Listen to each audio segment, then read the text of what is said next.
Peace, family. Welcome to African Esquire TV. I'm your host, Tony Cherie, and I'm here with my special guest who's come back again to grace us with his presence, Brother Egbuna Jr.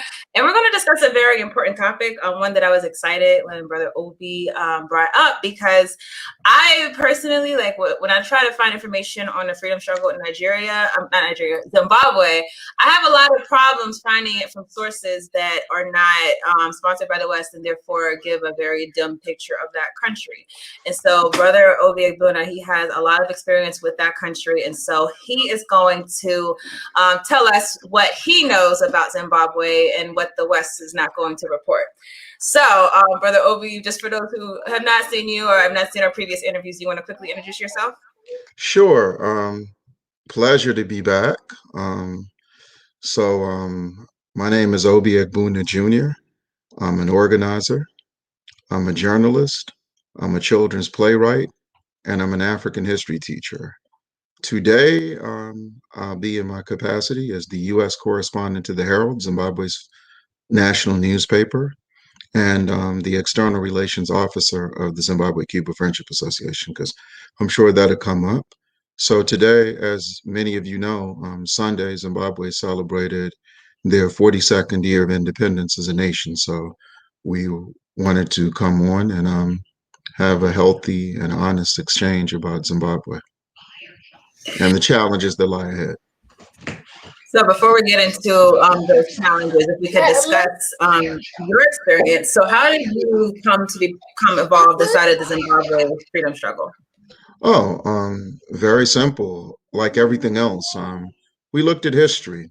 So we looked at the fact that in 1968, the Student Nonviolent Coordinating Committee went to Zambia and they participated in a conference dealing with the parallels between segregation and colonialism. That same year, what a lot of people don't know, thanks to the amputated narrative of the African experience, what you had is when you see Tommy Smith and John Carlos do their Black Power salute, a lot of people never had the chance to take a look at their list of demands. And one of their most emphatic demands, arguably their most militant demand, was that Avery Brundage, who was the chairman of the International Olympic Commission at the time, be removed because of his open support for apartheid in what's called South Africa and in Southern Rhodesia, which Zimbabwe was called at the time. 3 years before that, when Ian Smith, the former prime minister of Rhodesia, colonial Rhodesia, imperialist Rhodesia, when he had withdrew from the British Commonwealth, and they formed the Universal Declaration of Independence, saying that they wanted to impose the most brutal, most fascist, most white supremacist form of colonialism on our sisters and brothers in Zimbabwe. And Britain wasn't in a diplomatic predicament to accommodate them. They broke away.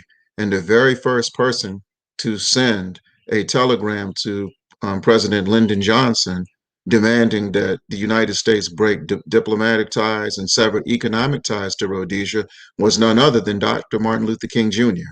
So when we learned all of that, one of the privileges of learning about those who came before you is to put yourself in a position to continue their work. And also, it was a carryover from our work as babies in the anti-apartheid, what's called the anti-apartheid struggle in what's called South Africa.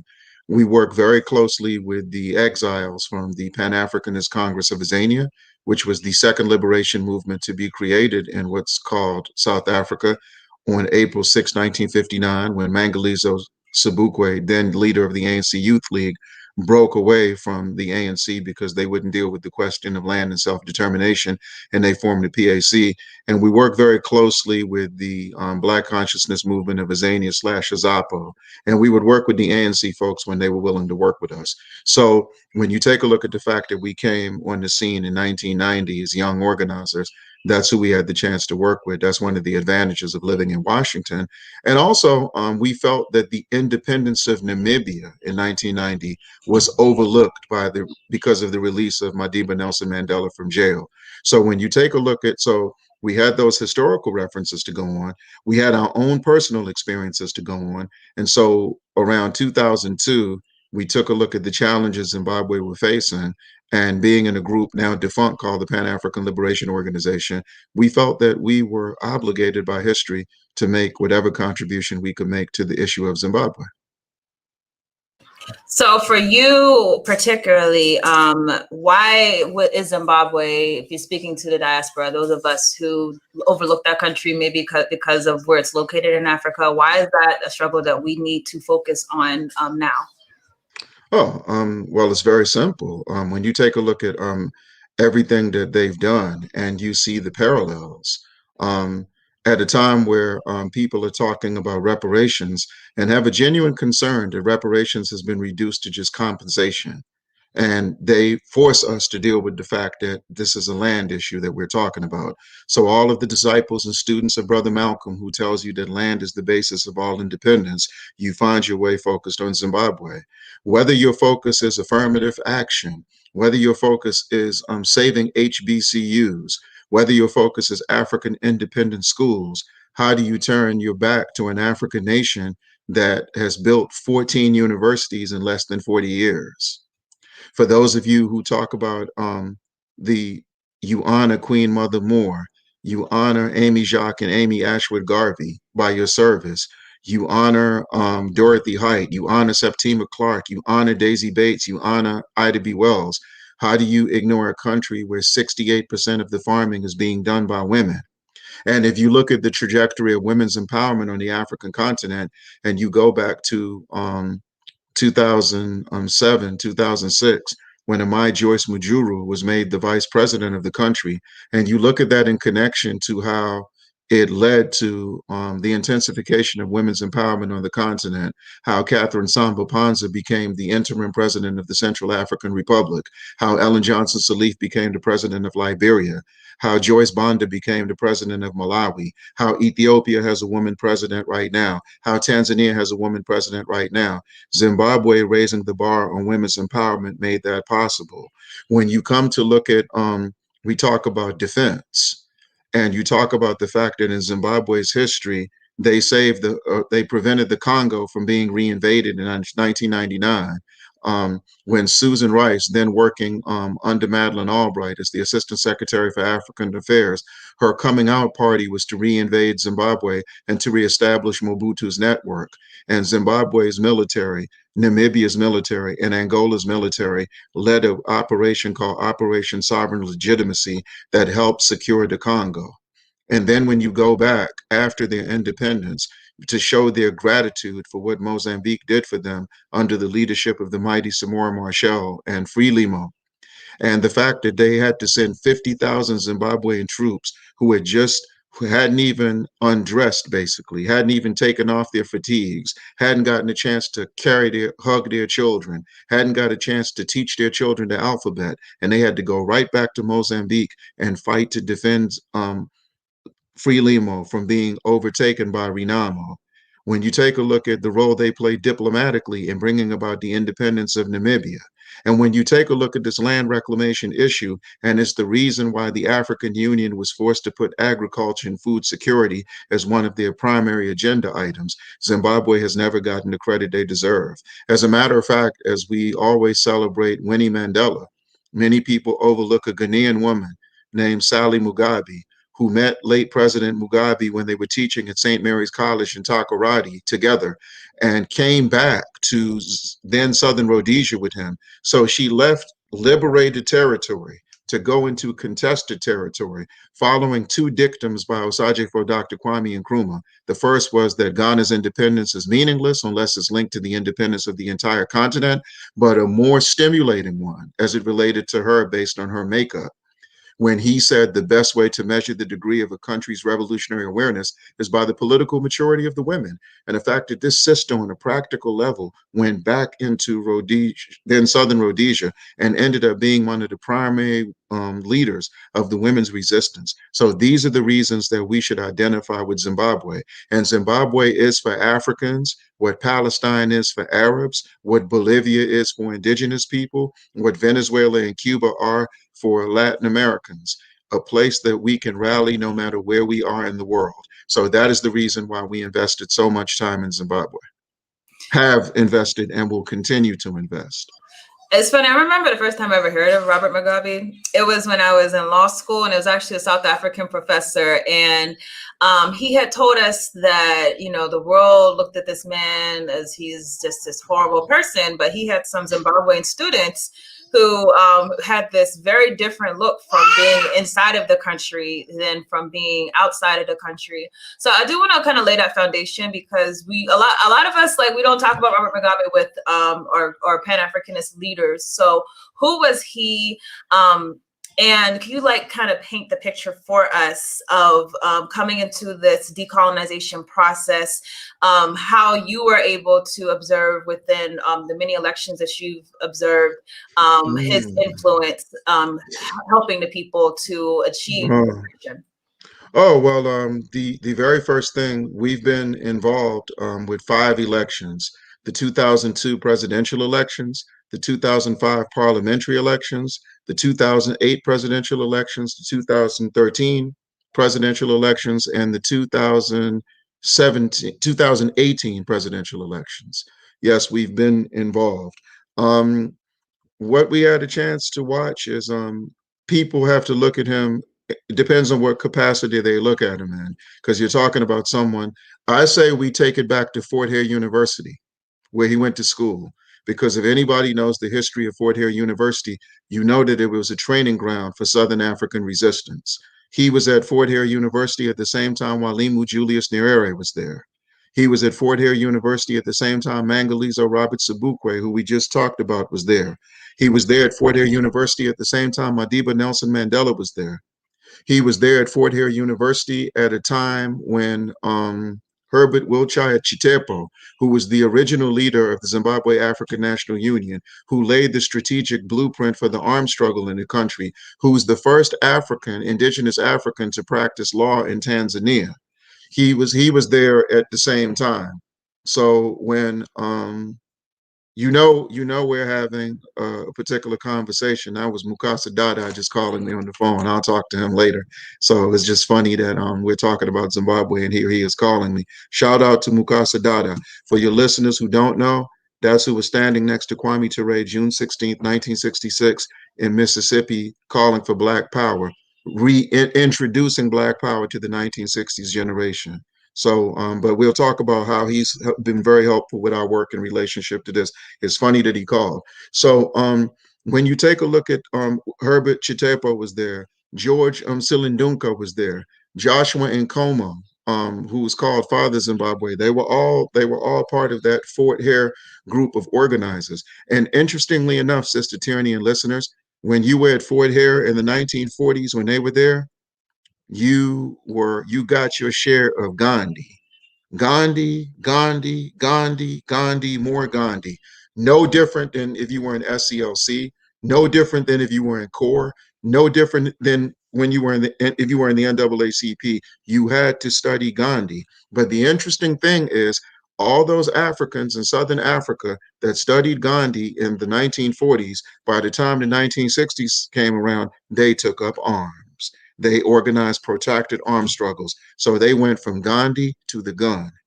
And however, because we know many of our people who have that Gandhi orientation, they suggest that taking up arms is immoral. They suggest that taking up arms means that you've succumbed to the enemy's tactics. And we would challenge any of them to say that the guerrillas in Zimbabwe, like Josiah Tongogara, the guerrillas in Mozambique, the guerrillas in Namibia, the guerrillas in Angola, they were just as committed to peace as Martin Luther King Jr. was, as Fred Shuttlesworth was, as Ralph Abernathy was, as Bernard Lafayette was. Their decision to take up arms represented a tactical decision. Armed struggle is a tactic. Nonviolence is a tactic. So if the climate calls for it, we'll use positive action. We'll use strikes. We'll do demonstrations. We'll do boycotts. If the climate calls for it, urban rebellions. If the climate calls for it, taking up arms. Brother Malcolm solved that for us by any means necessary. So President Mugabe represents someone who always was a critical thinker. He was born on February 21st, the same day that Brother Malcolm was assassinated. So for those of you who commemorate Brother Malcolm the day he was assassinated, in the spirit of making these Pan-African linkages, don't talk about Malcolm's assassination in isolation from President Mugabe's birthday anymore, since you know now. And his father was from Malawi. And that's a very interesting thing because he's born in 1924, 9 years after Reverend John Chilembwe led an armed revolt against the British in Malawi in 1915. So he's got the Malawi fighting spirit in him, and he's got the Zimbabwean fighting spirit in him.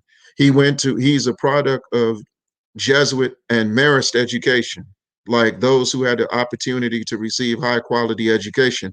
And remember, the argument of the colonialist is, why we give you the same education we give our own? So how bad can colonialism be? So forget the fact that they came and imposed their language by force, imposed their religion and spiritual expression by force, imposed their culture by force, and took over our material wealth and took over our human resources. But they make it seem like they did us a favor. And this was only a handful who were privy to this. So after going through that process, him getting a chance to go to Fort Hare, but then him getting a chance to go to Ghana and breathing independent air, but not just staying in Ghana.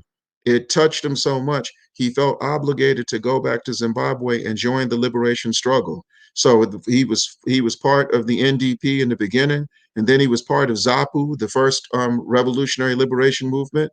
He was the press secretary for Joshua Nkomo. And then after that, he felt that something more militant needed to be done. He found his way to ZANU. He ended up giving a speech about the intensifying the militancy within the borders of Zimbabwe, and he finds himself in prison. And unlike Madiba Nelson Mandela, he did not have a trial. But just like Madiba Nelson Mandela, when his child died from malaria, he was not allowed to attend the funeral. And so he used the time wisely when he was in prison for 11 years to get as much academic development to keep his mind sharp.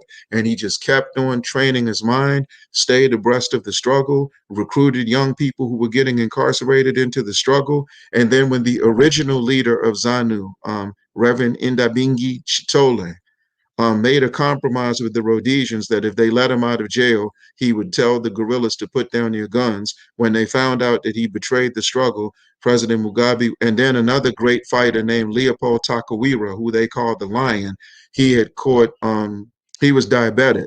And to make a statement to the Zimbabweans, the Rhodesian prison guards refused to give him his diabetic medicine, and he died of a diabetic coma, in a diabetic coma. So President Mugabe was next in line, and he was chosen democratically by the people to lead. And his background is he's a teacher. He did get a law degree while he was incarcerated as well, but he's a teacher like Mangalizo Sabukwe is a teacher, like Nyerere is a teacher. So he was a very critical thinker from the beginning. He was able to make the adjustment from being part of a national liberation movement to when they decided to engage in a protracted armed struggle, and he never compromised the struggle 1 inch at all. And he was very comfortable in that leadership position from the very beginning. And everyone, I keep seeing y'all's comments. Gandhi's racist. Gandhi's racist. We know he's racist, but we're talking about studying the tactics of different people. Whenever exactly, and there's no need to belabor on that because the point was they went from Gandhi to the gun. And not only that, you don't have to say that because one of the things that we know that President Mugabe represents, Mangalizo Sabukwe represents, Chitepo represents, all those comrades from Fort Hare, they show that when the history of the world is written, African people beautified nationalism. We must be credited for the beautification of nationalism. Before us, people thought associated nationalism with Julius Caesar and Pontius Pilate. People associated nationalism with Adolf Hitler and Benito Mussolini. People associated nationalism with Franco in Spain. But because of what Africans did in particular, the anti-colonial movement, where between 1957 and 1960, 35 countries get their independence, we beautified nationalism. Black power in London, Black power in the United States, beautified London. The Panther in the United States, the Panther in London, the Panther in Australia, the Panther in Palestine, the Panther in Syria, the Panther in India, beautified nationalism. So whoever is involved in the child's play on the side, today's not the day for it though. But I'm just telling you that no. The point was we went from Gandhi to the gun, and it was African nationalism and Pan-Africanism that made us recognize that that was okay. And it is from that cultural expression that Ghana, matter of fact, we did a poem last time. This is how we do it with the children, so we can explain it at the most basic level. We got a poem with the children that we do called No More, No More. Gold Coast, no more, no more today, it's Ghana. British Tanganyika, no more, no more today, it's Tanzania. Northern Rhodesia, no more, no more today, it's Zambia. Southern Rhodesia, no more, no more today, it's Zimbabwe. Portuguese East Africa, no more today, it's Mozambique. Southwest Africa, no more today, it's Namibia. Upper Volta, no more today, it's Burkina Faso. Colonial names for African countries, no more, no more. African names for African nations, African names for African people, no more, no more, no more, no more. So at the most basic level, that should explain for everybody that's listening now, that's going to listen later on, how we're showing you that our approach to nationalism, beautified nationalism, the same way we beautified Christianity, beautified Islam, and beautified all the non-African spiritual expressions, and of course our indigenous spiritual expressions, we beautified those. And the way we made those beautiful is by making people who believe in those tap into the fighting spirit against the evil on this earth. So we've been able to do that through our liberation struggle. Okay, so the sanctions inside of Zimbabwe is a very, very crippling effect on the economy. Can you discuss, first of all, the effect that it has on that country, and also can you discuss with the Congressional Black Caucus being supposed okay to at the most basic. Okay, cool. Will you finish? I'm sorry, sis. no, okay, so the At Congressional the Black most Caucus. basic, I hear you. Okay, well, No, sorry, let's I do don't the. know. You want me to finish? No, Yeah. the question is, everyone, the Congressional Black Caucus, we think that they represent African people in the United States. So can you discuss their stance on those sanctions? Okay. Yes, I definitely can. The land reclamation program takes place in 2000. First of all, another nationalist and Pan-Africanist endeavor. Let's talk about how beautiful it is. Those of you who go back to February 24th, 1966, and you remember that's the day that Osagyefo Dr. Kwame Nkrumah was overthrown, and you know that he was on the way to Vietnam to present a proposal to stop the Vietnam War. And this shows you the evolution of African homeland security, real homeland security, because that's what Zimbabwe represents. You can't represent homeland security when you're on land you stole from someone else. You're a glorified thief. So anyway, President Mugabe wasn't even in Zimbabwe when the land reclamation program began. He was in Cuba at the G77 summit. So Nkrumah leaves Ghana and gets overthrown because Lyndon Johnson is scheming to find out whether he's left the country so that they can put the wheels in motion for the coup d'etat. And Akufo-Addo's uncles were involved, but we'll get back to that. They spearheaded it. So, but getting back to this, so President Mugabe leaves Zimbabwe, and the land reclamation program starts from the bottom up through the War Veterans Association. This comes from the fact that an agreement was made that from 1980 to 1990, Britain and the United States would put up $5 billion for the Rhodesians and the British to resettle. So they would not control a farm half the size of Northwest Washington, D.C., or South Philadelphia, or South Bronx, or Harlem, or Compton. They would live in accommodations if they were willing to stay and adjust to the revolution.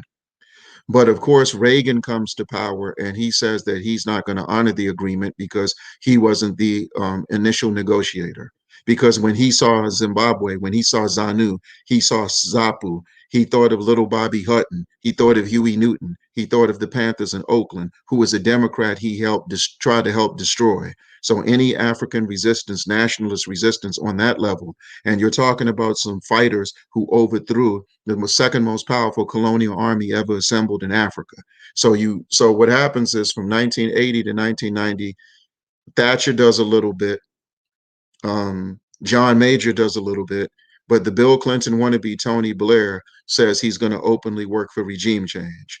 And so when this ends up happening, um, You have Operation Sovereign Legitimacy in the Congo, so the West is already furious. And then they embark on this land reclamation program. And 4,500 farmers of British and colonial Rhodesian ancestry had to surrender 70% of the country's most agriculturally resourceful land, and it was returned to the masses of the people in a nation where the average family consists of 6 people. And like we said, 68% of the farming is done by the women. So the United States of America, showing solidarity with their imperialist cousins, their colonialist cousins, they introduced something called the Zimbabwe Democracy and Economic Recovery Act of 2001. So when most people were focused on Durban and focused on reparations and focused on being in Durban, this fascist, white supremacist, terrorist policy is introduced, these sanctions. And when it came time for it, the Congressional Black Caucus, not one Congressional Black Caucus member voted against the sanctions. You had 5 that abstained: Cynthia McKinney, Corrine Brown, Carolyn Kilpatrick, the mother of Kwame Kilpatrick, Bobby Rush, the second recruit of the Illinois chapter of the Black Panther Party after Fred Hampton, and the late Stephanie Tubbs Jones. They abstained. Every other member of the Congressional Black Caucus voted in favor of those sanctions. And you have to take a look at this now in the context. Let's look at what has transpired in our community in North America from 1980 to 2000. You look at Jesse Jackson's both of his campaigns for the presidency, and you look at the foreign policy. One of the main things he focused on, he even got on A Different World with Jasmine Guy and Kadeem Hardison, for those of you who remember. And the first thing he said in his speech at Hillman College was free what he used to say was South Africa. He did not use that opportunity to say that the United States government must honor the Lancaster House negotiations. Jimmy Carter did not use his influence as a private citizen to say that the US government should honor this. The Black Caucus didn't do that either. So for them to come on top of that and vote in favor of these sanctions at a time where they're telling you about reparations. So how does John Conyers, who is telling everyone in the United States to read his bill, support his bill, how can he look in the face of President Mugabe and say, I'm for reparations for people in the United States? And that's a question for those of you who now say that you want to embrace a foundation that is determined by your birth certificate and your passport, not by your history and culture. So if your foundation is passport nationalism, which means that you wave red, white, and blue, are you saying that you're rolling with the Black Caucus on the Zimbabwe question? Are you saying that you're rolling with Susan Rice? Are you saying that you're rolling with these others that are working for regime change in Zimbabwe? You need to ask yourself that question and answer it straight up, especially those of you who embrace a foundation, once again, that is established based on a passport and a birth certificate, not on history, not on culture, not on anthropology, not on epistemology. So that's something that you need to think about. But getting back to this, so Colin Powell is the Secretary of State when this is introduced. And if you know anything about the history of the Congressional Black Caucus, they consider Congressman Donald Payne the expert. He walked it through Congress with his European counterpart, Christopher Smith. Both of them are out of the state of New Jersey. Now, this is where it gets interesting, or for some of us who look at life itself through the prism of the Democratic Party, who focus on the never-ending lovers' quarrel between Democrats and Republicans. These are the co-sponsors on the Senate side for the Zimbabwe Democracy and Economic Recovery Act, which we call ZEDERA. Hillary Rodham Clinton's a co-sponsor. That was one of those moments that took her back to when she was a 17-year-old girl campaigning for Goldwater. Guess so, because that's called white liberal privilege, when at any given time you can go back to being a white supremacist and it's all good based on the tradition of this country. Joe Biden is a co-sponsor of the Zimbabwe Democracy and Economic Recovery Act. Russ Feingold is a co-sponsor. A liberal congressman out of Vermont named Bernie Sanders voted in favor of the Zimbabwe Democracy and Economic Recovery Act. And another liberal that was aggressively in support of this, his name was John Kerry.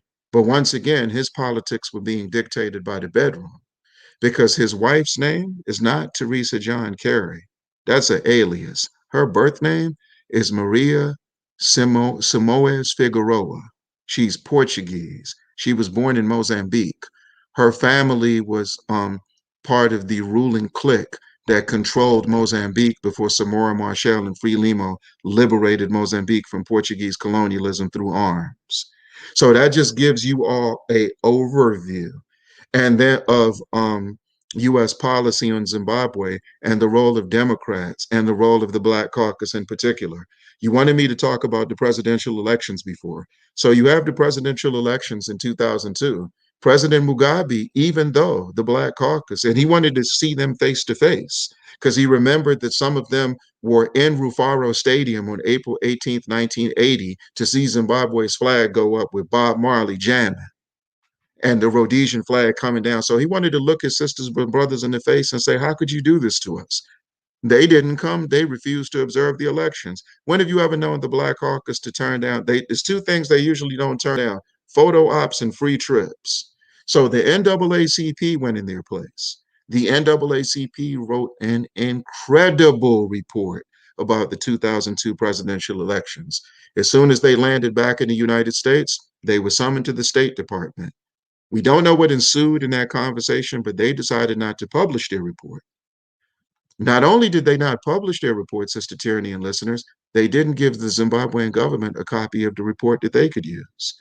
And the report talked about how democratic the elections were, that polls were open on Sundays, that there was a system to get disabled people to the polls, the role the church played, the African Union gave the polls their blessing, the Southern African Development Community gave the polls their blessing, and they made another nationalist statement. They did not invite the Carter Center to come and observe the elections. They did not invite the National Endowment for Democracy to come and observe the elections. They did not invite the National Democratic Institute to come and observe the elections. They did not invite the International Republican Institute to come and observe the elections. They said, take Africa's consensus and analysis of our elections and deal with it. So what ended up happening is the NAACP was coerced not to publish the report. We had to go to the NAACP and convince them whether if they didn't want to publish their report, if they wanted to acquiesce to the Democratic Party's paranoia, that was their business. But under no circumstances should they deprive Zimbabwe a copy. So through some humble, loving dialogue, the report got back to Harare. And when we had a chance to meet with President Mugabe, that was one of the things he thanked us about. 2005, you have the parliamentary elections. Those parliamentary elections were important because something happened in Zimbabwe called Operation Marambatrina, which means clean up the filth. And Zimbabwe was the African Union and the United Nations had said that Zimbabwe's ability to keep their urban centers clean should be the model for Africa to follow. They had the lowest rate of urban slums in Africa at the time. And so they did this, but the West started saying that they did this vindictively to persecute the opposition in the country. And so they said that this influenced the outcome of the elections when they had reclaimed 75% of the parliament. And the Congressional Black Caucus was parroting this rhetoric as well. And so what ended up happening is we had arranged a meeting between the former Zimbabwean ambassador to the United States, Dr. Simbi Mubako, and Sheila Jackson Lee, CBC congressional rep out of Texas. And she's waving all these Western media accounts of the situation in his face. And we asked her, did you read the Catholic Commission for Peace in Zimbabwe's report? Did you read the Southern African Development Community's report? Did you read the African Union's report? Because we know you got them. She said, how did you know I got them? I said, because we're the ones that arranged for them to be delivered to every CBC staffer. So she was willing to completely ignore those reports. But she wanted to lecture the ambassador like he was one of her children. And so we realized that we had a serious problem on our hands. So by the time 2008 comes around and they have the presidential elections that forced the global political agreement where ZANU PF decided to share power with MDC because of the culture of unity in the country. People have to remember they formed a united front to fight an arms struggle. They formed a united front to form an arms struggle. We get happy when we see the Honorable Minister Louis Farrakhan and Jesse Jackson on the same podium at a conference on CNN. There they are. They had a united front and they liberated the country through arms. Then when ZANU and ZAPU had their differences, they had a unity accord in 1987. So the culture of unity, the political culture of unity has always governed their politics. This is why the United States government, the Bush administration said it, the Obama administration said it. They said that even though Zimbabwe is a small country, they represent a rather peculiar problem for U.S. interest in the region. What are those interests? So when 2008 comes around, and we'll get to this in a second, the first person to attack them at his birthday party with Bill Clinton blowing out the candles is none other than Madiba Nelson Mandela, saying that there's a tragic absence of leadership in Zimbabwe. And we'll get to that in a second. But then by the time 2013 comes around, they have their next set of elections. They destroy the opposition in the elections. And when we talk about the opposition, you have to look at what happened in the 1990s in Africa. When we shut this country down authentically, organically over the Rodney King case, no, no help from Hollywood, no help from the NBA, no help from the NFL, just raw grassroots resistance that Jane Fonda calls hateful, right? Like she's qualified to take our nationalist temperature. Uh-uh. But anyway, so at the same time that's going on in Africa, we're letting it be known military neocolonialism will no longer be tolerated. Traore is overthrown in Mali. Babangida and Abacha are shown the door in Nigeria. Mengistu in Ethiopia, Ethiopia, thanks to the Eritreans, he's shown the door. UNITA is facing more resistance than ever in Angola. Renamo facing more resistance in Mozambique. So all over the continent, Mobutu, the godfather of military neocolonialism, showing the door. So what happens is imperialism says, okay, time for civilian neocolonialism. And they said, let's look at Southern Africa. So they finance a party in Zambia called the Movement for Multi-Party Democracy. And then they say Zimbabwe's next. So the Westminster Foundation for Democracy is created, and the money comes up to start the Movement for Democratic Change. And when they start the Movement for Democratic Change, they say your goal is to get rid of ZANU PF once and for all.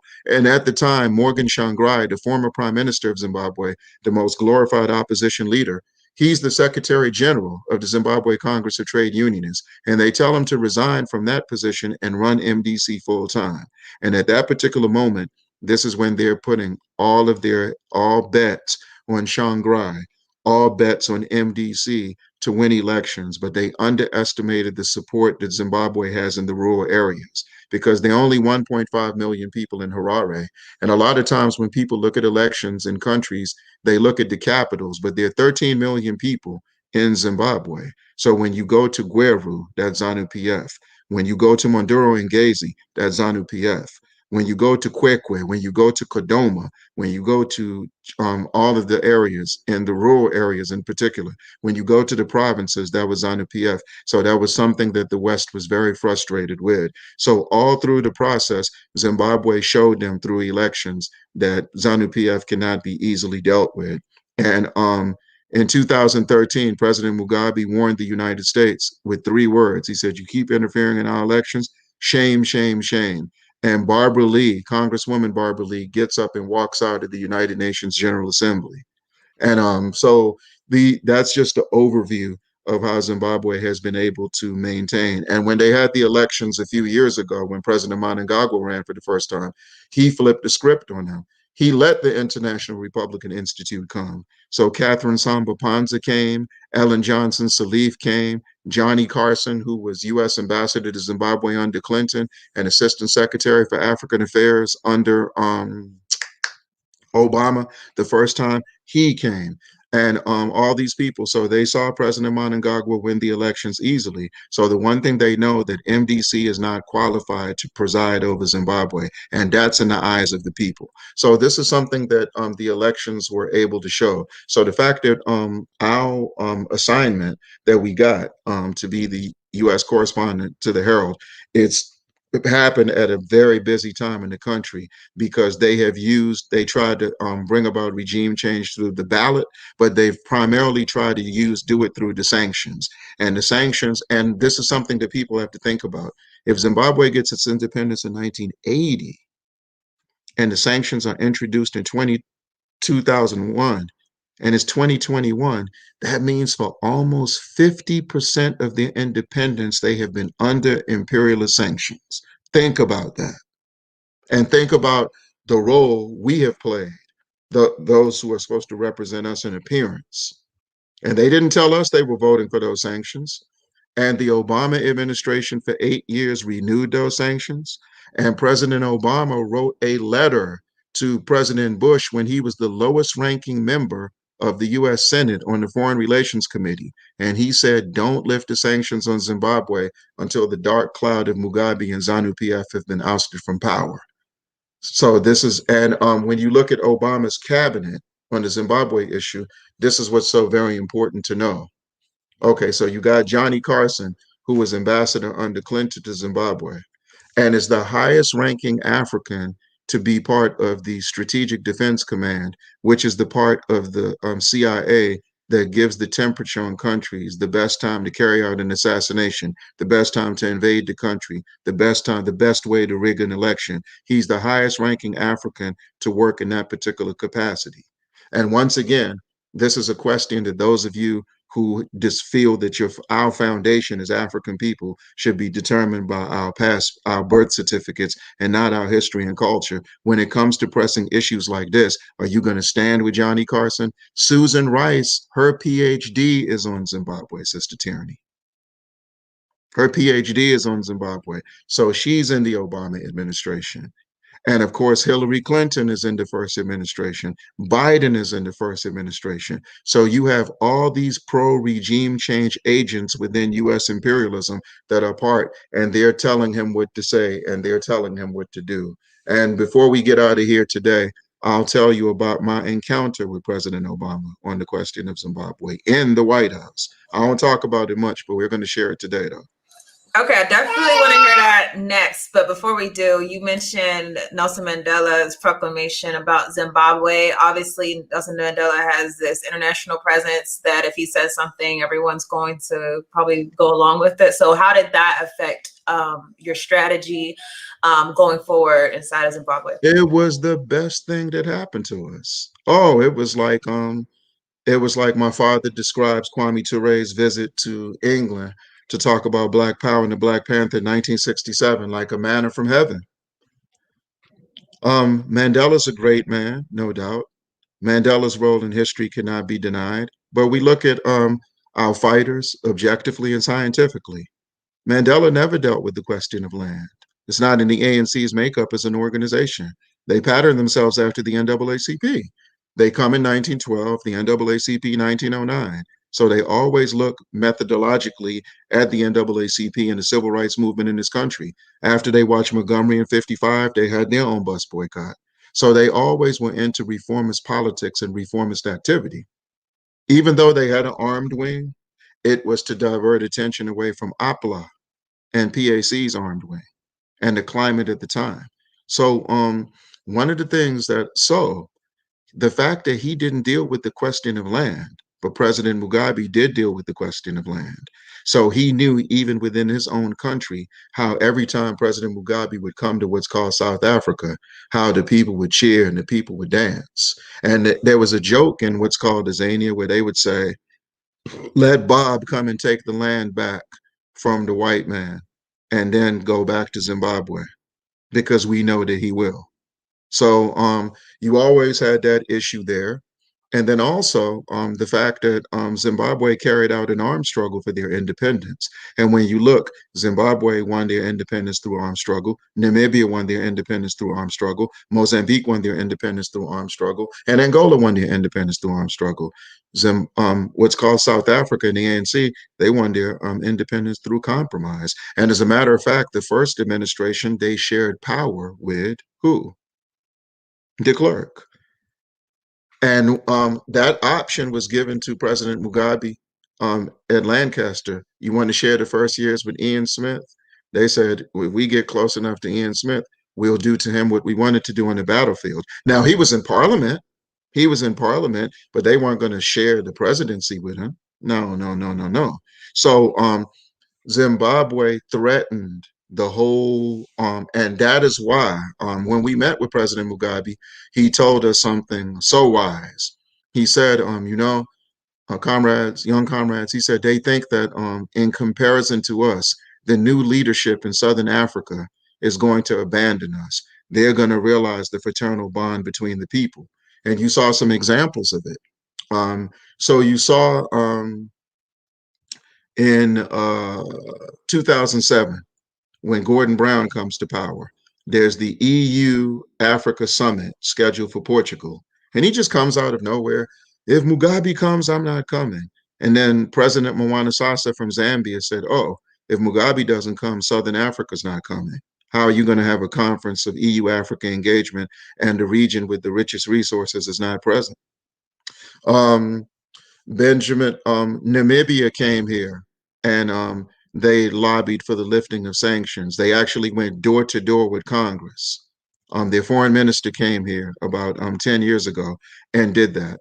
Um, Thabo Mbeki repeatedly, Thabo Mbeki facilitated the global political agreement between ZANU-PF and the opposition. And when we met him at the African Union before, he teased us. He said, it's your job now.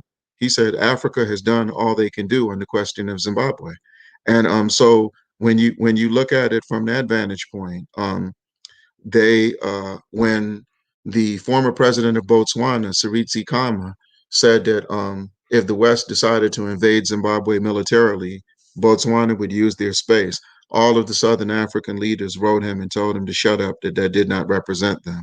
When Ellen Johnson Sirleaf took it upon herself to attack Zimbabwe at the African Union, Namibia stood up and said, if you're interested in Zimbabwe, you come to a Southern African development community meeting. When Malawi was at the head of the AU, they used that platform to call for the lifting of sanctions. Tanzania did the same thing. So every time there was an overture on the question of Zimbabwe, Southern Africa rallied around them. Festus Mohai, when he was the president of Botswana, because Zimbabwe helped write Botswana's constitution. For those of you who don't know, Zimbabwe is a great neighbor. So what ended up happening is he said that we reaffirm our support for the land issue in Zimbabwe.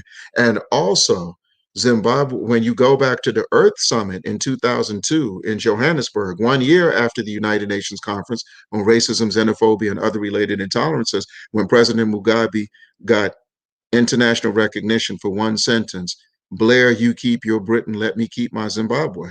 Then President Njoma in Namibia let it be known Namibia was going to embark on a land reclamation program. So that land reclamation program in Zimbabwe, it ended up resonating and reverberating all over Africa. And that's when President Mugabe said, our cause is Africa's cause.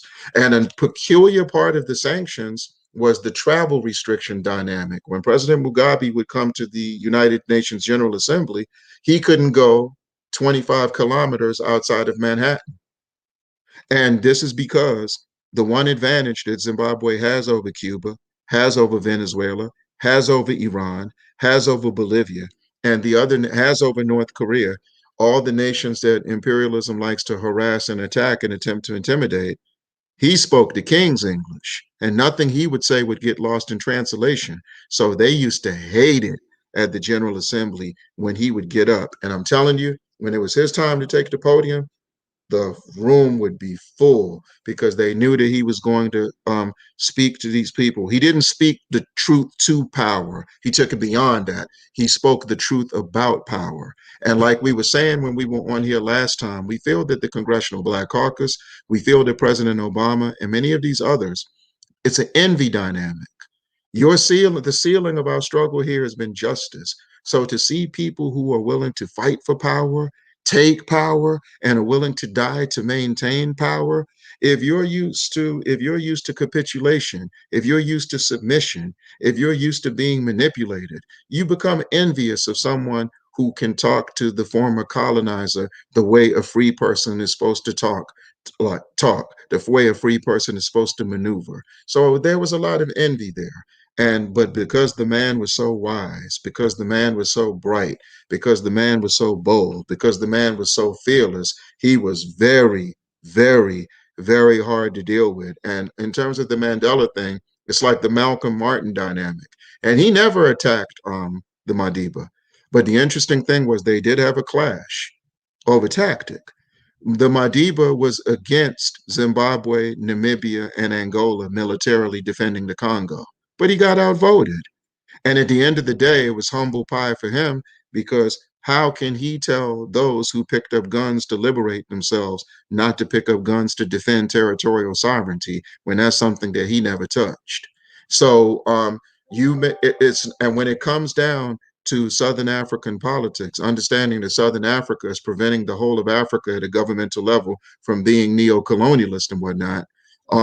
It doesn't matter how Bill Clinton feels about you. It doesn't matter how Jimmy Carter feels about you. It doesn't matter how the Queen of England feels about you. It's how Africans feel about you everywhere. And so you can have more movies than Batman, than Superman, than the Planet of the Apes. But in the eyes of the Africans who are catching so much hell now, both in the diaspora and the continent, we know whose fighting spirit resonates with us, and we know those who are trying to redirect their fighting spirit just to capitulate to our former colonizers and captors. The lines are drawn. So can you tell us about that meeting between you and The old Obama? man? Woo! Till this day, one of the greatest honors of my life. We He wanted to see us because when he talked to the ambassador, when he had to give him his debriefing, the ambassador was like, "Yeah, I've been to California, I've been to Selma, I've been to Chicago, I've been to Philadelphia."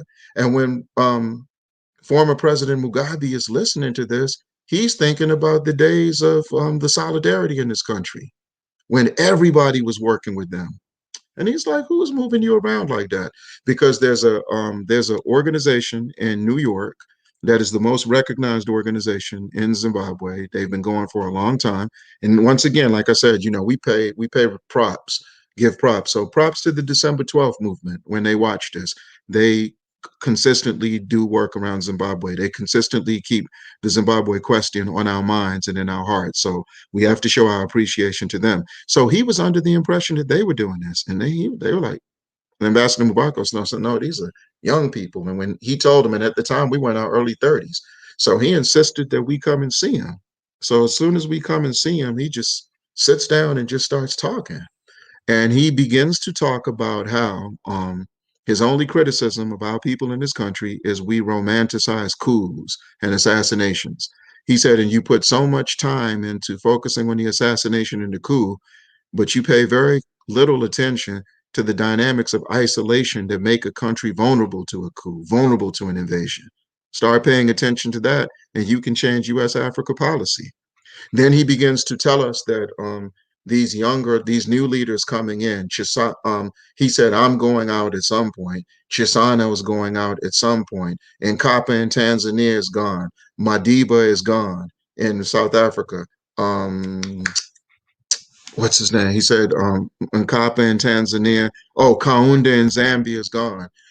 That's when he told us this new guard, they've been trained. They're going to stand firmly behind Zimbabwe. They're not going to be able to find anyone who means anything to turn their back on us. So he talked to us about that, and then he started talking to us. He said, now he's very aware of a couple of divides. Number one, he knows that most people look at Southern Africa through the lens of Nelson Mandela and Winnie Mandela. So if you ask people under 30, who's Samora Machel, who's Augustino Neto, who's Josiah Tongogara, who's Chitepo, who is Eduardo dos Santos, who is Josina Marshall, they're not going to know. He said, but even in spite of that, there are certain things they say about us that you shouldn't even be entertaining. But he said that this issue of Zimbabwe is coming at the right time. And they thought that, and then he talked about how they thought they could keep it a Southern African development. But he talked about how when Gabo from Cote d'Ivoire came to him and said, we need to take our land back and we want you to be the tactical advisor.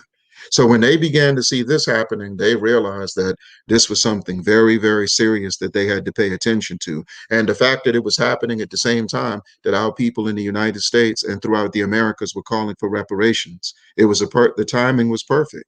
So he was very optimistic about that, and he was just so happy. And he was happy because at the same time that this was going on, you had competing interest for to try to get a lobbying contract from Zimbabwe. Ron Dellums, the former chairman of the Armed Service Committee, his PR firm was trying to get the contract. Dr. King's former liaison to Washington and former U.S. Congressman Walter Fauntroy was trying to get a contract. The Hebrew Israelites were trying to get a contract in the millions, and they were Mel Foote from the constituency for Africa was trying to get a contract. But here we were in our early 30s doing traditional solidarity, taking them to universities, taking them to churches, taking them to meet with elected officials, taking them to meet with grassroots organizations to come up with strategies to remedy the sanctions, the type of thing that if we were to build them, we could have charged millions of dollars for. As a matter of fact, the former husband of Christina Amanpour, who was with the Clinton administration, James Rubin, he was trying to get a contract from them through Bragg and Associates, which was the main PR firm behind Trump. So this is what, and so some of our sisters and brothers, when they see African countries, governments vulnerable, when they see African governments in the Caribbean vulnerable, they try to shake them down. So they saw that we were able to do these things. And of course, in the tradition of solidarity, we weren't going to charge them a dirty penny, a nickel. So they were fine. So they were very happy with that. And this is the advantage of being in Washington. So when we were in a meeting with Ron Dellums, you were and he was talking about things he could do, and the fact that they're telling us, oh, these kids are already doing that for us, how good that made us feel, how empowered that made us feel. So we know that moving into the future, these are the things that African nations need to be very careful of. And President Mugabe, I mean, he could read them like a book. And so when the global political agreement came, then the Black Caucus, the same ones who we would see, I remember taking the Zimbabwean ambassador to Milwaukee to the NAACP's convention, and they had him at the table with some Black Caucus members. They wouldn't even speak to him. It was Mel Watt out of North Carolina. I forget the other one, but Sheila Jackson Lee came over and shook his hand. And that's when we were able to set up that meeting. So the elected officials in this country were scared to even engage him. I guess at this point, I can talk about my Obama encounter because it's pretty funny. Um, in 2008, Zimbabwe is invited to the United States, 2009, because you have the inclusive government. So ZANU-PF and MDC are in a pact, and they're sharing power in the country. And so the West said, okay, let's re-engage them. So what ends up happening is they come, they meet with the Congress International Relations Committee, they meet with the Senate Foreign Relations Committee, they meet with Secretary of State Clinton. When you do that, you're clear to meet the president. So on their way into the White House, the Minister of Tourism and Hospitality, Walter Mzimbi, who was the ZANU-PF delegate on the delegation, because President Mugabe was not part of the sanctions, he was banned from Washington, and President Obama would never be comfortable with him in the same room. So what ends up happening is the motorcade the Secret Service pulls Minister Mzimbi out and sends him back to the Willard Hotel around the corner from the White House. I go in there in my press capacity. So I'm thinking, and so they're telling us, oh, wow, there's not that much press, and it's a Friday afternoon, but Prime Minister Shangrai is there. Shangrai is there.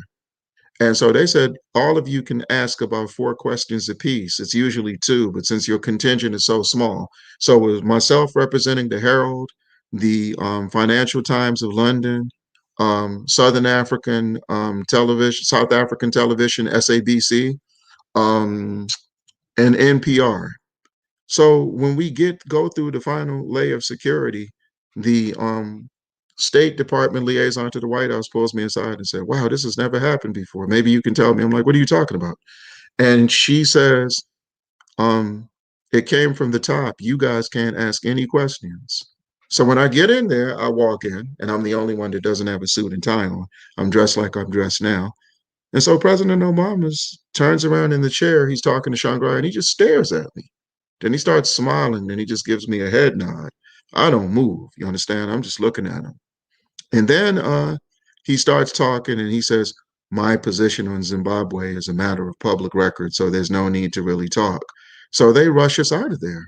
But while I'm looking in there, I notice that Minister Mzimbi's not there. So then Shangrai had promised me an interview. It was supposed to be private, and it would have been one of the first times he had a private thing with the Herald because he thought that the Herald had snuck someone over here. He didn't even want them to be part of the delegation. And so when I called and said, they told me from Harare, see if you can get involved. So when he found out that I was U.S. based, and then when they told him my name, he said, "Oh, that's the one. Him, we know him. He can come, no problem." So what ended up happening is I was supposed to have a private meeting with him, interview. All of a sudden, it was canceled. They said he'll give a group statement. But when we get back to the hotel, the concierge says, "Is the Zimbabwean reporter here?"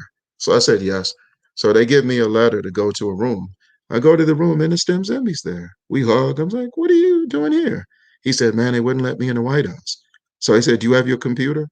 I said, "Yeah." He said, "What time is it?" I said, "It's 3." He said, "Yeah, it's like 9 in Harare, right?" I said, "Yeah." So we called the Herald. So we told them that we're going to break the story that President Obama barred him from the White House. So it was on the front page of the newspaper the very next day. So we broke that story.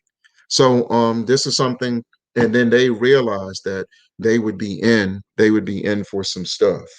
And so that's just that's a little bit of it. Okay. There's more. Yeah, I'm sure. So I did not know that Damian Marley and Nas, the rapper Nasir Jones, inside of their Distant Relatives album, they actually criticized Zimbabwe and also Ooh. Fiasco. So these are conscious rappers, right? So Mm. what's your take on the cultural Oh, it was my first article in the Herald, dealing with that article. I mean, dealing with that story. The song is called, it's track 11, and I think it's called "Welcome to Zion." And Nas says President Mugabe pulling guns on the people of Zimbabwe, doing things that make the Pope seem godly. And so a lot of people felt that they were taking advantage of Junior Gong because I don't even think he was born when his father passed away. So he doesn't know his father's history. Let me go into that real quickly. His father, um, former one of the main leaders of ZANU PF, Edgar Takere, in the early days, he went to Jamaica to see Bob, and he said, "Man, we don't have control of the currency yet. There hasn't been a transition in terms of the economy, so we can't even afford to bring you. But man, we want you." And Bob said, "What, man? Not only am I coming, I'm going to pay for my equipment to be flown. As long as you guys have the technical people to make sure that they set it up so we give you the best sound, we're paying to come. We're obligated to be there. We're honored to be there." And at the Bob Marley Museum in Kingston, there's a whole wall that explains the historical significance of his visit to Zimbabwe. So for them to strategically target the sun, um, and for Nas to do that, but Nas wasn't informed. And M1 from Dead Prez, this is how we got together to do a 3-album project called The Battle Cry for Cuba and Zimbabwe. For your people who are viewing, they can go to battlecubazim.wordpress.com and get 3 free albums of music. And that was our answer to that. That's how M1 from Dead Prez and I hooked up. And it wasn't just Nas; it was Lupe Fiasco too, because when he attacked President Obama for being a terrorist, he got on the Tavis Smiley show and said, "Mugabe shows you that you can be African and be president, but what does that mean?" But we know that these guys, like we said, where did they learn about ZANU PF? Where did they learn about the Second Chimurenga? Where would they learn about Mbuya Nehanda in 1896? Where would they learn about all of this? So we took it as a challenge, and we knew that artistically we had to be prepared. So we were able to do some very important work in the arts to change the way that people perceive Zimbabwe, to generate more support for Zimbabwe and for Southern Africa as a whole. So it was fine. We love Nas, we love Lupe, but we just know that they were genuinely misinformed. So there was no need to attack them. But there were others that were more seasoned, more experienced, who were working for regime change in Zimbabwe, and we had to expose them. And I guess that's what's coming up next. We'll Yeah. talk about that. Yeah. So when President Mugabe stepped down, it was reported from Western media that it was a coup. You disagree with that being what actually happened? It was what's called a dispensation. It's the same party. It was factionalism gone bad. It wasn't pretty, but I'm gonna tell you the deceitful nature of this dynamic. First of all, we have always said that for us, um, doing Cuba work is algebra. Doing Venezuela work is algebra, trigonometry. Doing Palestinian work is multiplication and division. Doing Zimbabwe was calculus level 4, because Zimbabwe is attacked on the left just as much as they're attacked on the right, or people who have a reputation from being on the left. You have to understand that Trans Africa Forum, Randall Robinson's organization, Harry Belafonte's organization, Danny Glover's organization, they were funneling National Endowment for Democracy money to 14 civil society groups in Zimbabwe. You must understand that George Soros, who finances 206 organizations in this country, has finances 350 of the 400 civil society groups in Zimbabwe, who are called the Crisis in Zimbabwe Coalition.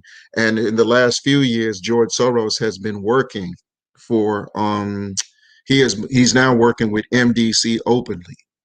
When you take a look at it on the corporate side of things, Sir Richard Branson and Virgin Airlines have been working for regime change in Zimbabwe.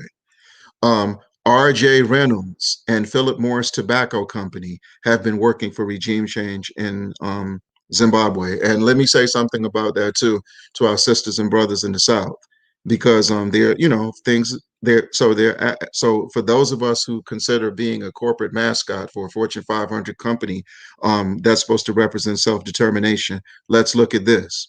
So now there are people, for example, that might work with R.J. Reynolds and might work with the Philip Morris Company, and they're high up on the corporate ladder, and they'll tell you when you talk to them, oh, I'm corporate.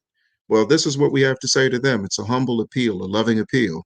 If you find a memo that RJ Reynolds or Philip Morris Company are up to no good in Zimbabwe, do like the maids used to do in Montgomery, like the gardeners used to do in Montgomery, when they would come back and tell Dr. King and Abernathy and Fred Shuttleworth at the meetings what the white supremacists were up to. Come back to your community and tell us what's going on, unless you're that far gone that you'd rather be a corporate mascot than use your position to expose them. And what are we talking about?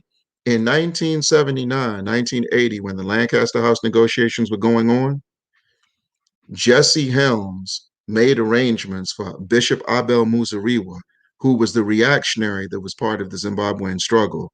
They had him intercepted and they brought him to Washington and put him in a private room, Sister Tyranny and listeners, with R.J. Reynolds' leadership and Philip Morris's leadership. And they told him if he would agree to surrender the tobacco industry to them, they would do everything they could to get behind him to make sure he became the leader of Zimbabwe, not President Mugabe or late Vice President Nkomo. So what we're saying is, after all that history, if there are those of you working for R.J. Reynolds right now who are mascots, but somehow you have a moment of militancy, if you find a memo that R.J. Reynolds and Philip Morris are working for regime change in Zimbabwe, holler at your people. Let us know what's going on. Let us know what's happening.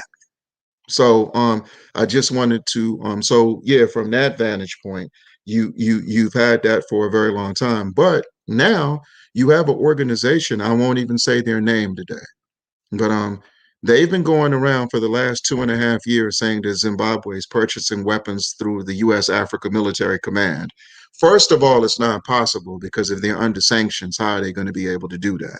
That's number one. But going back to this coup thing, it's a play on words, because if you represent the radical moderates, these born again radical moderates, when you say that a country is involved in a coup, for people who have exposure to African politics, what's the images you have?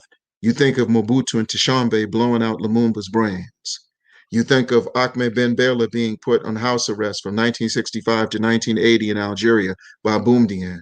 You think of the great Modibo Keita dying in prison in Mali because the CIA stooge Traore overthrows him in a coup. You think of Compré killing that Prince of Africa, Thomas Sankara. So it's a play on our psyche to say that it was a coup, so that you say that you won't support. And the interesting thing is, the people who hated President Mugabe, who demonized President Mugabe, who supported the isolation of President Mugabe, use the dispensation as an excuse to say that they don't want to support Mnangagwa. And now they're saying things like, oh, it's like a Deng Xiaoping, Mao Zedong situation. And let me just sidebar. I heard people compared Comandante Raul Castro leaving the party and the new the president of Cuba and the new head of the Communist Party of Cuba, Miguel Diaz. They were saying that it's a Deng Xiaoping thing. No, no, no, no, no. Don't do that. That to compare, to make that comparison is to compare Cornel West to Dr. W.E.B. Du Bois or Al Sharpton to Dr. King. And that's not fair to Reverend Sharpton or Dr. West. Not fair. So just to get that out of the way. So no, no, no, no, no. And it is to support the narrative that President Mnangagwa is as bad as President Mugabe, or he's watering things down. And then that's when they started talking about they're giving all the land back to the whites. So he was going to give 70% of the land back to 4,000 white commercial farmers. This is what they had you believe. What happened was during President Mugabe's time, there was a plan to compensate the farmers for small things they built on the farms so that the transition could be expedited and nobody could say that they were just showing up on the farms eating the flesh of white folks, which was the narrative being painted in this country. And through the land reclamation process in Zimbabwe, 8 Europeans died, where in South Africa, what's called South Africa, where we're not even aggressively fighting for the land, 300 white folks died. So it was important to just control the narrative. It was a diplomatic overture. When diplomatic overtures of that nature take place, when you know the fundamentals of solidarity, you don't sit on your high horse. You find out what you can do to help. So since we know that the land reclamation program is irreversible, we look at the practical things we can do. And right now, we can try to push for all the HBCUs with an agricultural focus. Prairie View in Houston, North Carolina A&T, Tuskegee, Florida A&M, um, Alabama A&M. They should be doing agricultural projects, not just with Zimbabwe, but with Southern Africa, because 67% of the employment in Southern Africa is connected to the agroeconomy. And when you take a look at the droughts and some of the other problems that they have, this is a way that you can remedy the situation. And we're talking about really being Pan-Africanists because there are many of us, Sister Tyranny, as we know, who talk about Pan-Africanism, but treat West Africa like it's the whole damn continent. So at least in this particular instance, you would be changing that trajectory and that dynamic. So yeah, so these are just some of the things that's been going on. So the fact that you have an organization that works for that has a connection to George Soros, accusing Zimbabwe of buying weapons from AFRICOM with no type of proof, of no real meaningful proof. They have a picture of a Zimbabwean military envoy in Germany having a diplomatic meeting. That's like having a picture of the Zimbabwean ambassador to the US at the State Department. And and you would go as far as to say that Zimbabwe is buying weapons from AFRICOM. But these are people who are supposed to be friends. But the fact that their organization has a relationship with George Soros, and the fact and so this is one of those white liberal think tanks that is engaging in blackface at the moment. And so they're using these born again radical moderates who come from Pan-Africanist politics, but have obviously betrayed it. And this is just something that we have to encounter because of who we are and what we do. We might be on a show like this one. I'm surprised you didn't get any phone calls before this telling you what questions to ask me. These radical moderates call in on the shows that we're going to be on to discuss Zimbabwe and tell the interviewer what questions to ask us. They when they're asked, do they know us? They say that they don't deal with us. So these are just some of the different things that have been going on. But the bottom line is this: when we deal with the question of Zimbabwe, we can tell you the work that we've done and the work that we're doing. So it's not just about opinion. It's not just about analysis. And let me just go ahead and say this real quickly. The last two times I was on your show, one of the things I was so happy with, I've had 7 phone calls with people who want to do work around what we were on before discussing. But the overwhelming majority of the people that were on there, they were just on there intellectually showboating. There are some people, because we can't see the chats right now, but there are some people who were talking as long as us. You might as well have interviewed them. They weren't the ones that contacted us. In the spirit of being more mature, I say this with love too. When you have people on talking about work they're doing, not just giving their opinions, you should contact Sister Tyranny and find out if you can get in touch with us. Or maybe that's your perception of work. You are giving your opinions on the side, and then at the end of the night, you go to your wife, you go to your husband, and you say, "Oh, I was putting in work for the people today." And you're talking about you were flapping your gums on this show. You probably were flapping your gums on 3 other shows before that. Stop doing that. It is not work. There's a difference between knowledge and service. And some of you who are, and let's get this straight, we are all obligated through this decolonization process to selflessly transmit knowledge, but not in isolate, but that does not exempt you from frontline service.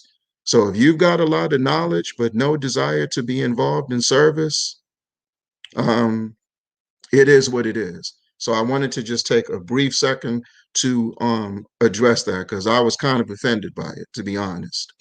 Still love you though, but I'm just telling you in the spirit of struggle, that is not struggle because there are many of you who abuse Twitter, abuse Instagram, abuse Facebook, and you think you're working. You're not working. You're commenting on other people's work. Hey, I mean, I always tell people, like what Torres said, we need to be in organizations, people. That's the only thing that's going to Yeah. actually help our situation, not being on social media. So, And go ahead. no, go Go ahead. ahead. No, I was going to say, and the other great thing about Zimbabwe is it's exposed the revolutionary masquerade because there are a lot of people who masquerade dealing with Africa. And at a time now where Africans in the diaspora are marrying Africans on the continent, you better watch, make sure you're not spreading neocolonialism. Within the African Independent School Network in this country, and I'm going to be nice, I'm not going to say the name of the school, I'm not going to say the name of the organization, but there's some folks married into the MDC network. And I was at a particular rites of passage conference one time talking about Zimbabwe. Guy comes busting through the door. They stole the land from the white folks. And I had to go to the boy's father. And I said, "Hey, would you have let your son marry into Mobutu's network? Would you have let your son marry into Houphouët-Boigny's network? Houphouët-Boigny in Cote d'Ivoire, who oversaw Amilcar Cabral's assassination, who oversaw the coup on Osagyefo Kwame Nkrumah, who oversaw the assassination on Thomas Sankara. Would you have let your son marry into that network?"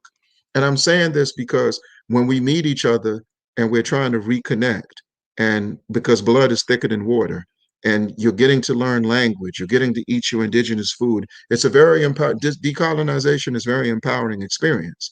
But you better make sure that when it comes to in the context of struggle, you are not giving your life and your emotions and your heart and your soul to a regime change agent under the guise of cultural redemption. That is another way that because they invest a lot of time in the MDC network being active in the United States.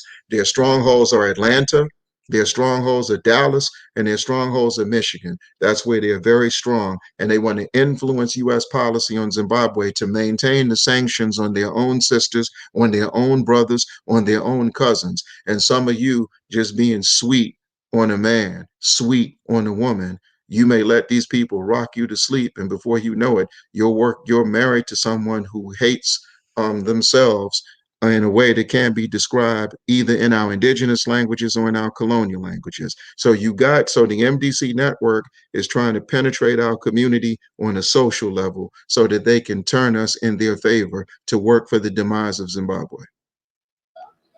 So, two more questions. One, everyone's probably wondering why you're so knowledgeable. So you have very close relations with Zimbabwe. One, you work for their newspaper, The Herald, and in addition, you're an officer of. Can you describe your official position? I don't want to mess it up. Talking about the external relations officer? Yes. Yeah, to Zakufa, yes. The reason that Zimbabwe has a 97% literacy rate, as we mentioned when we were on here last time before, was because of the 10 years that 3,000 Zimbabwean teachers went to Cuba for training. And since 1980, Zimbabwe has built 14 universities for their people. Right now, the three HBCUs with the largest populace are, I don't know the order, but it's North Carolina A&T, FAMU, and Howard. They're in the 15,000 cluster of students. There's a school 2 hours outside of Harare in a place called Gweru, called Midland State University. They got 27,000 undergrads and 3,500 grads in a nation that's sanctioned. So it's very important that we use this opportunity to build those ties educationally with them. So I say that to say that this was one of the ways that we've been able to segue. Um, so we what happened was the Cuban ambassador to Zimbabwe in 2006, Cosme Torres Espinosa, was the highest ranking Cuban official to be deported from the United States. And we worked very closely with him when he was here. So when we went to Zimbabwe, found out he was the Cuban ambassador, he recruited me into that organization. And so that's how I got that position. How we got to be the U.S. correspondent to the Herald, um, in a historical stand, there are two ways to answer that question. Historically, because of George Padmore and his journalistic work in Africa. Historically, because of Edmund Wilmot Blyden. Historically, because of Shirley Graham Du Bois. Historically, because of Julian Mayfield and Tom Thielings and John Henry Clark.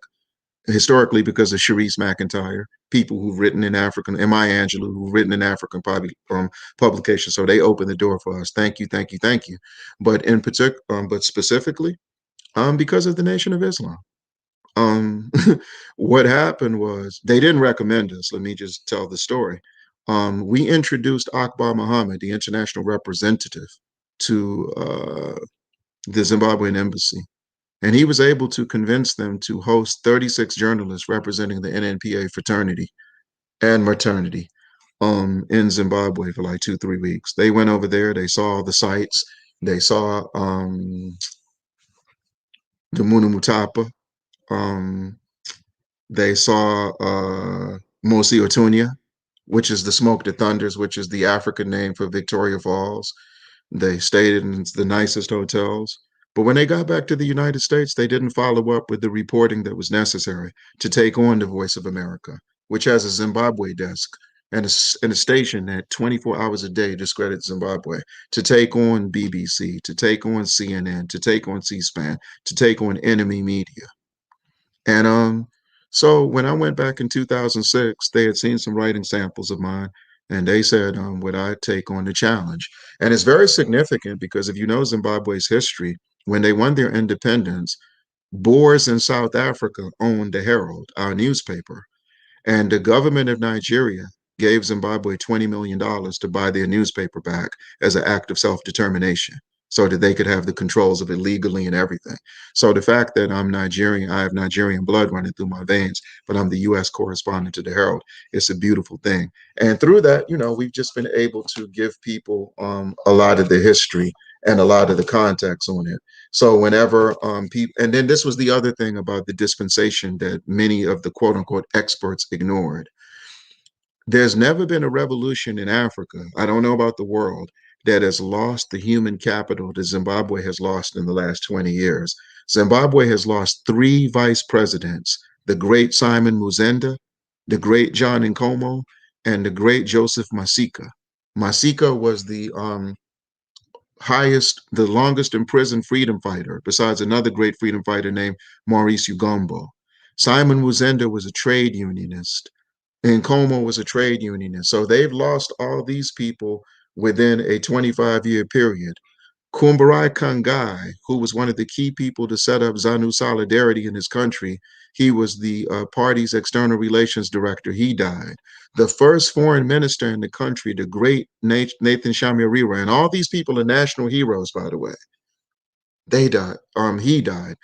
Tichona Jokonya, who arranged for Ambassador Jokonya, who's laid out Zimbabwe's diplomatic portfolio after independence, he died. These people are dying while I'm there. David Karamanzira, who was the best governor in the history of Harare, who was the link between Zimbabwe and North Korea, where Zimbabwe got some training in North Korea, he ended up dying. Charles Utete, who was President Mugabe's personal assistant and personal advisor for many, many years, he dies. So when you're losing this quality of human resource, of course there are going to be some challenge. There are going to be some challenges, and many of these people, if they lived, the dispensation would not have taken on the antagonistic nature they did, because they would have been able to keep the peace. So, just when you take a look at what they've been able to overcome and the fact that they're still holding on, but it's the same thing. We must not let their contradictions become an excuse to justify abandonment. We must fight those sanctions, fight those sanctions, fight those sanctions. And the best way to do it is to build people to people relationships, women to women, students to students, artists to artists, athletes to athletes, people to people. And we'll be able to do a lot more than we realize. So, I mean, and so the last question, because we've gone long today. Yeah, last question. This is something that I often hear in the news and the media. What percent of Zimbabwe's condition would you attribute to sanctions? Because the media consistently contributes their condition to Everything. land reclamation, everything. And we can prove it. 15 years ago, 16 years ago, Zimbabwe was credited with having the best roads in Africa. Now the joke in Harare is you can tell someone's been drinking because they're driving straight. They're not trying to weave around the potholes. Before sanctions, they had the best cholera tracking system in Southern Africa. Before sanctions, they had the #1 net rollout program to combat malaria in Africa. The education is where it is. So at every level of society, the public works has been compromised by the sanctions. The educational system has been compromised by the sanctions because you can't pay the teacher sometimes. You can't pay the doctors and nurses sometimes. And so it's just, but the West just continues to. And the other thing too is because of the role of the propaganda of the workers' union. Remember, we said that Shangrai was the head of the Zimbabwe Congress of Trade Unions, but we got to take you back before we bring you back up. Um, during the days of Milton Obote in Uganda, that Idi Amin overthrew when he was part of the King's African Rifles, he was approached by Tom Mboya of Kenya, who was the same person who facilitated the coming of Thurgood Marshall to Kenya to write Kenya's constitution. So he approaches Obote and says, could Uganda be the place to trade union people, trade unionists? And so what ended up happening is they agreed, but they found out that this was a CIA program. So Obote shut down the program. One of the graduates of the program was a Zimbabwean named Reuben Jamila. And when he showed up at Samuel Paranyatwa's funeral, who was the #2 man in ZAPU, who's the first African in Zimbabwe to be a doctor, first indigenous Zimbabwean to be a doctor, who the National Hospital, Paranyatwa Hospital, is named after. They were throwing stones at him, saying Shombe, Shombe, talking about Shombe, who helped assassinate Lumumba. So the trade, they've always tried to get through Zimbabwe through these trade unions, for example. So what ended up happening is the AFL-CIO, um, there's a part of it called the International Labor Solidarity Center, which is now autonomous. That program was set up by the CIA. And this is why the AFL-CIO kept trying to sneak into Zimbabwe. And as a matter of fact, when I had dinner with the Honorable Joseph Masika, the vice president, he said, "Comrade, tell those workers to stop sneaking into our country. If they want the history of the trade union movement in Zimbabwe, tell them to come home and talk to us. They don't need to sneak in, because Masika was a trade unionist, Nkomo was a trade unionist, Muzenda was a trade unionist, but they just understood that national liberation movements would be the way that they freed themselves from colonial rule." And then the other thing this Herald position helped us do is shatter the propaganda, because one of the things that the imperialists have said from the very beginning is there's a suppression of media in Zimbabwe. Let me tell you the newspapers in Zimbabwe. You got the Herald, you got the Mail and Guardian, you got the Gazette, you got the Zimbabwean, you got ooh, you have many papers there, and you don't see the police on the streets. You don't see the military on the streets making people buy the Herald. As a matter of fact, when Ambassador Jaconia gave me the assignment to write for the Herald, he told me I should read the opposition newspapers first. And to show you the tolerance in Zimbabwe, the newspaper I mentioned called the Zimbabwean, the family that runs that paper That family has a history of working with Rhodesian and British intelligence during the liberation struggle, and they still let them have a paper till today. And now let's compare that. How many papers were in the Congo under Mobutu? How many papers were in Cote d'Ivoire under Houphouët-Boigny? How many papers were in the Central African Republic under Bukasa? How many newspapers were in Mali under Traore? So the atmosphere in Zimbabwe has been always very tolerant of media. So we've just been able to shatter all these lies. And the most fun part of this is when you're talking to people and you know when the New York Times article they're reading, you know who wrote it. For example, Bill Clinton's favorite journalist is this white man named Nicholas Kristof, who wrote with the New York Times. And he snuck into Zimbabwe like about 13 years ago. And he told them he was there as a tourist. He didn't give them his journalist credentials. And he sneaks into the country. And then he does a story about a man that says he longs for the days of Rhodesia. And they had the nerve to ask us about that. And we told them if we had a time machine, you don't think we could go back on the plantations of Mississippi and Alabama and find an African who would have said that they'd rather stay on the plantation and run with Harriet Tubman, or they'd rather stay on the plantation and fight with Nat Turner or fight with Denmark Vesey? You don't think we could have went to Alabama and found someone that said they wouldn't march with King? Hell, they could have went and looked at Joseph Jackson in Chicago, who was the head of the National Baptist Convention, who said we need civil rights through law and order, not through civil disobedience, who was set up to sabotage the civil and human rights movement in this country. So if you're going to look for reactionaries or people who aren't in tune with their fighting spirit, how hard do you really have to look? So I'm going to close out, by just talking about the work that we've been able to do.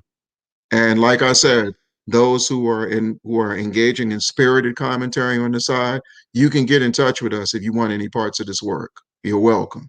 So we began, we've done about 400 articles through the Herald in 15 years. We might be the most published US based organizers that have written in an African newspaper in modern history. But of course, you have to thank those who opened the doors for us to make that possible, which is what we did earlier. Um, well, I've written 3 children's plays about Zimbabwe. The first one called Sally Mugabe Lives Forever. And the reason we mention her is once again, something Zimbabwe doesn't get credit for. We've been celebrating the Day of the African Child in Africa since 1992, right? In 1982, she had a conference on the child after colonialism.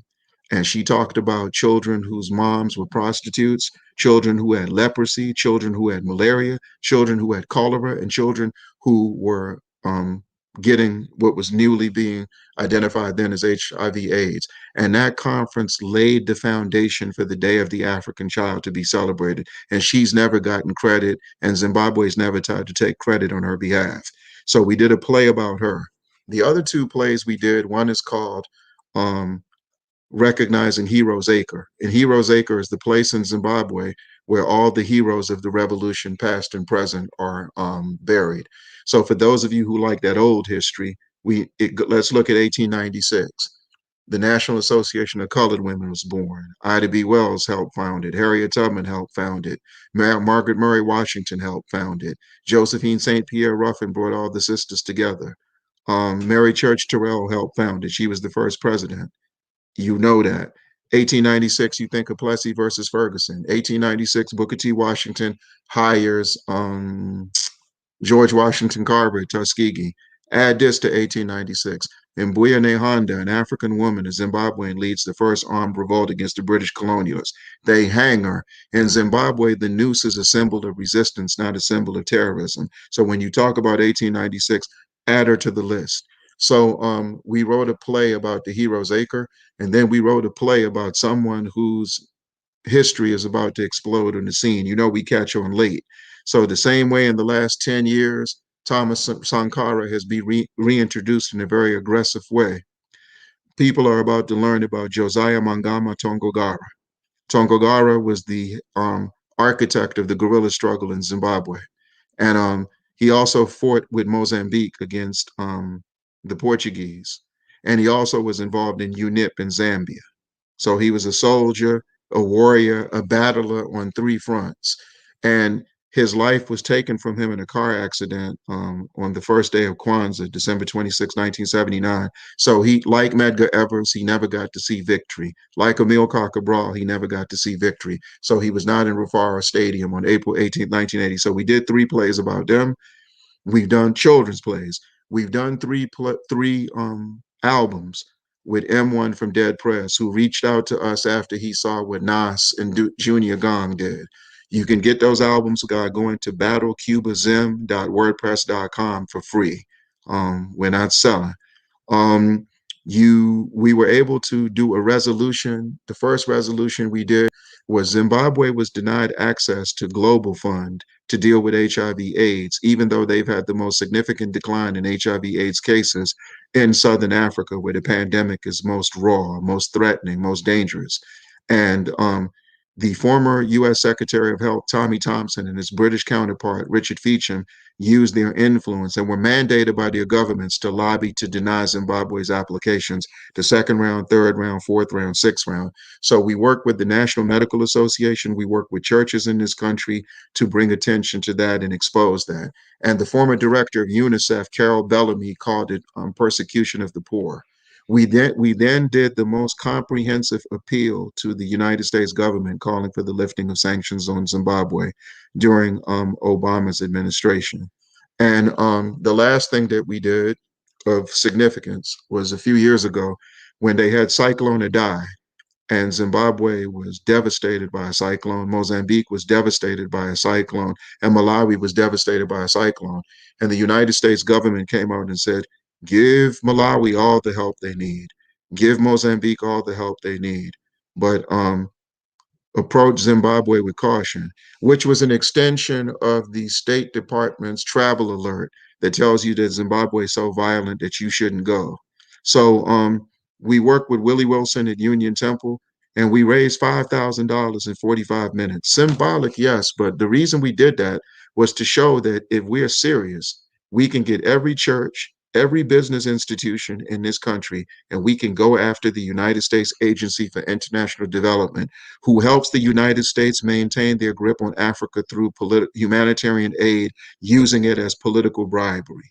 So the fact that we did so, those are just some of the things that we were able to do. And right now, like we said, we're developing a project where we're trying to link up schools at all levels of education, from elementary all the way to university, with all 14 nations in Southern Africa, centered around drama, centered around art, centered around literature, centered around agriculture, centered around science, so that we can take advantage of their resources, human and material, and we can take advantage of theirs, and we can build that bloodline. Like we said, we're trying to take y'all out of West Africa because you're stuck there. So we want you to get a taste of East Africa, get a taste of Southern Africa, get a taste of Northern Africa. We understand the West African connection. We're not diminishing that, but we're calling for expansion at all levels. So that's what we're calling for right now. And if you're serious about this work, if you really want to do it, and you have organizations that are in a position to do it, go ahead and get with that. And the Get Out of Cuba Way campaign second phase, which we're coming up on, where we're talking about creating a resource pool for Cuban doctors in Africa. The idea comes from my former Secretary General, Comrade Caleb Marapara, where we're talking about giving the Cuban doctors in Zimbabwe all the resources that they need, but not just Zimbabwe, but everywhere they are. But our organization are the ones that came up with that. And the last thing about that, what makes that beautiful, is because when you take a look at the Soviet Union's influence on Southern African politics, Zimbabwe is special because ZANU-PF is the only non-Soviet backed liberation movement to take power. And at one point, the Soviets, in a very arrogant and dismissive fashion, put out a document who they felt were the most authentic liberation movements in Africa.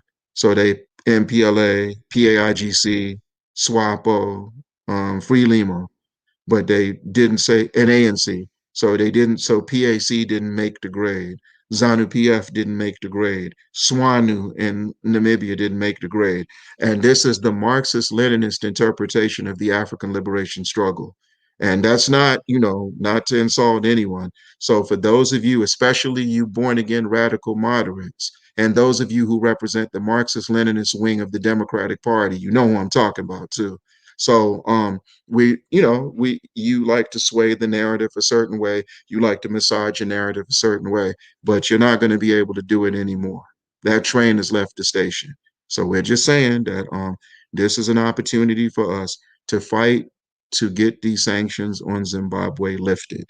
And through discussion about the politics, how you may feel about certain things, how certain things may take you aback, that's fair. But don't use it as an excuse not to get off your couch.